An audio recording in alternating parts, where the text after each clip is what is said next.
సర్టిఫికెట్లు కూడా లేకుండా ఈ దేశంలో బుద్ధున్న వాడేవాడు ఉద్యోగం ఇవ్వడమ్మా. నాకు బుద్ధి ఉంది. 1 వీక్ లో డూప్లికేట్స్ తెచ్చిస్తాను. ఎన్నిసార్లు చెప్పాలా? డూప్లికేట్స్ తెచ్చుకునే వరకు తన అప్లికేషన్ పెండింగ్ లో పెట్టచ్చుగా.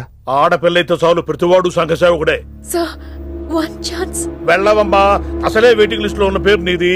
ప్రాబ్లం ఏమైనా ఉంటే నెక్స్ట్ క్యాండిడేట్ కి ఇవ్వాలని మా కంపెనీ రూలు. ఆ పని పాటు చేయకుండా వెళ్ళవమ్మా, వెళ్ళు.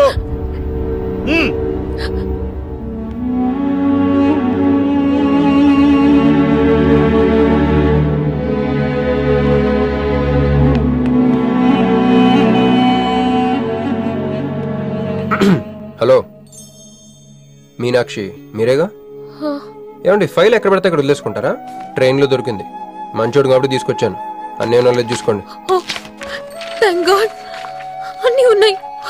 Thank you, thank you so much.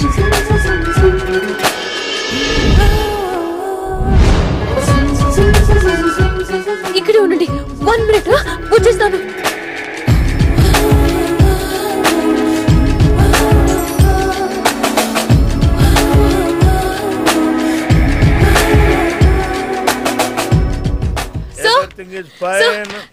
Excuse me, చూడండి నా సర్టిఫికెట్స్ దొరికాయి సార్. ఏంటమ్మా? ఓకే, నువ్వు వెళ్ళి హెచ్ఆర్ డిపార్ట్మెంట్ లో జాయినింగ్ రిపోర్ట్ ఇచ్చి రేపటి నుంచి ఆఫీస్కి వచ్చేసేయమ్మా. నేను ఇస్తున్నానుగా. Thank you sir.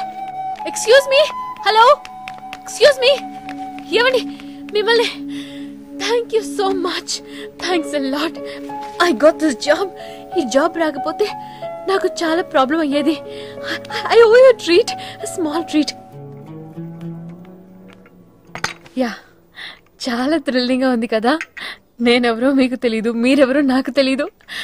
అసలు ఇలా ఇద్దరం కలిసి కాఫీ తాగుతామని అనుకున్నారా? అంత destiny. How things happen around me, don't you see? అదేంటండి కాఫీ స్ట్రాతో తాగుతున్నారు?